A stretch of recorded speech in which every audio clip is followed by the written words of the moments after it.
স্কুলের সামনে বিপজ্জনক বাড়ি, খসে পড়ছে পাথরের চাই এবং যে কোনো সময় দুর্ঘটনা ঘটতে পারে বলেই দাবি জানানো হচ্ছে স্কুলের প্রধান শিক্ষিকার তরফ থেকে। এবং এই বিষয়ে পৌরসভার তরফ থেকে পদক্ষেপ নেওয়া হোক, এই ধরনেরও বিভিন্ন দাবি জানানো হচ্ছে স্কুল কর্তৃপক্ষের তরফ থেকে।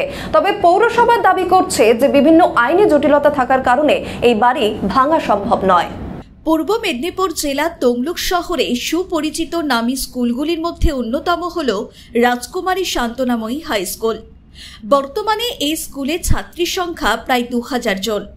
তমলুক শহরে তাম্রলিপ্ত গভর্নমেন্ট মেডিকেল কলেজের পাশেই রয়েছে এই স্কুলটি। আর এই স্কুলে ঢোকার মুখেই দাঁড়িয়ে রয়েছে আস্ত একটা ভাঙা বাড়ি। যখন তখনই খসে পড়ছে পাথরের চাই। বহুবার পরিবারের সদস্যদের গায়ে পড়েছে এই পাথরের অংশ, তাতে আহত হয়েছেন কেউ কেউ। যে কোনো মুহূর্তে বড়সড় দুর্ঘটনা ঘটতেই পারে, প্রাণহানির সম্ভাবনাও উড়িয়ে দেওয়া যায় না। পরিবারের সদস্যদের সঙ্গে কথা বলে জানা যায় তারা রীতিমতো আতঙ্কের মধ্যে রয়েছেন। শুধুমাত্র স্কুলের ছাত্রী নয়, প্রত্যেক দিন কয়েক হাজার মানুষ যাতায়াত করেন ওই বাড়ির পাশ দিয়ে। বাড়ির সদস্যদের অন্যত্র সরিয়ে নিয়ে দ্রুত বাড়ি ভাঙার প্রক্রিয়া গ্রহণ করুক প্রশাসন, না হলে যে কোনো দিন বড়সড় দুর্ঘটনা ঘটতে পারে এই তমলুক শহরে। রাজকুমারী শান্তনাময়ী হাই স্কুলের প্রধান শিক্ষিকা শর্মিষ্ঠা আদক বলেন, স্কুলে ঢোকার মুখে এই বিপজ্জনক বাড়িতে ভাঙার জন্য পৌরসভার চেয়ারম্যান এবং থানায় জানিয়েছিলাম। আবারও সংবাদ মাধ্যমের মধ্য দিয়ে অনুরোধ করছি যাতে প্রশাসন দ্রুত ব্যবস্থা নেয়, না হলে আগামী দিনে বড়সড় কোনো দুর্ঘটনা ঘটতে পারে। এখনো পর্যন্ত বলার একই, বাচ্চাগুলোর কথা ভাবুন। সবাই, প্রশাসনের সবাইকে আমি করজোড়ে অনুরোধ করছি। ভীষণভাবে দুশ্চিন্তায় থাকি। আমার এত বাচ্চা, প্রায় 2000 বাচ্চা আমার আসে, রোজ বাড়ি যায়। বিশেষ করে প্রাইমারি ছোট বাচ্চারা আছে যারা কিছুই বোঝে না, তাদের কথা ভেবেও অন্তত প্লিজ আপনারা কিছু ব্যবস্থা নিন, নাহলে এমন মারাত্মক দুর্ঘটনা ঘটবে যে নিজেদের আমরা ক্ষমা করতে পারবো না।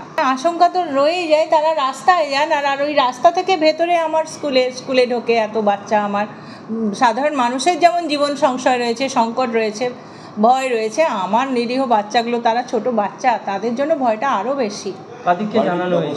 আমি চেয়ারম্যান স্যারকে জানিয়েছি, চিঠি করেছি, থানাতেও সম্ভবত জানিয়েছি, আর কোথায় কোথায় যেখানে জানানোর আমি সেখানেই জানাবো। এখনো কি কোনো সুরাহা হয়নি? না, কিছুই হয়নি। মাঝে একটা অংশ খুব বিপজ্জনকভাবে ঝুলেছিল।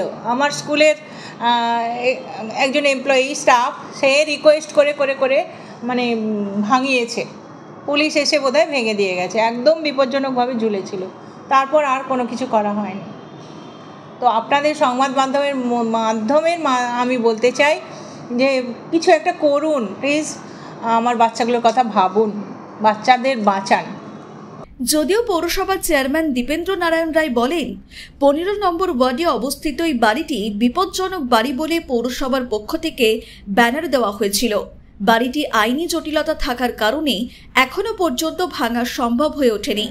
আমরা ঊর্ধ্বতন কর্তৃপক্ষের কাছে আবেদন করব যাতে বাড়িটি দ্রুত ভাঙার ব্যবস্থা করা যায়। আমরা ইতিমধ্যে ওখানে দুটো ফ্লেক্স আমরা টাঙিয়ে দিয়েছিলাম, কন্ডেমড বিল্ডিং, পরিত্যক্ত বাড়ি বলে। তারপরেও ওরা কোনোভাবেই বাড়ি থেকে বেরোতে চাইছেন না, যার ফলে আমরা আইসিকেও চিঠি করেছি। আজকেও আমরা প্রয়োজনে আইসিকে একটা চিঠি দেবো, কিন্তু ওরা বলছে যে বিচারাধীনের বিষয়, ওরা কোর্টের কাগজপত্র সাবমিট করছে আমাদের কাছে। যেহেতু বিচারাধীন বিষয় আমরা কিছু ভাঙতে পারছি না, আমরাও আমাদের লয়ারের মাধ্যমে কোর্টকে জানিয়েছি যে যদি কোর্ট আমাদের অর্ডার দেয় আমরা বাড়িটা কন্ডেম বাড়িটা ভেঙে দেবো। যাতায়াতের পথ অবশ্যই স্কুলের শান্তনুর বাচ্চারা ওই দিক দিয়ে যায়, আমি জানি। যে মানে রাস্তাতে ওইটা তো গেট, ওদের যে কোনো মুহূর্তে দুর্ঘটনা ঘটতে পারে। আমরা প্রয়োজনীয় ব্যবস্থা নেওয়ার জন্য আইসিকে বলছি, কিন্তু পুলিশেরও একটা বক্তব্য, যেহেতু সাবজুডিস ম্যাটার, ওনারা কিছু করতে পারছে না। এখন কি করবেন? মানে এখন আমরা ফার্দার ম্যাজিস্ট্রেটের কাছে প্রেয়ার করেছি, উনি যদি আমাদের অর্ডার দেন আমরা ওটা ভেঙে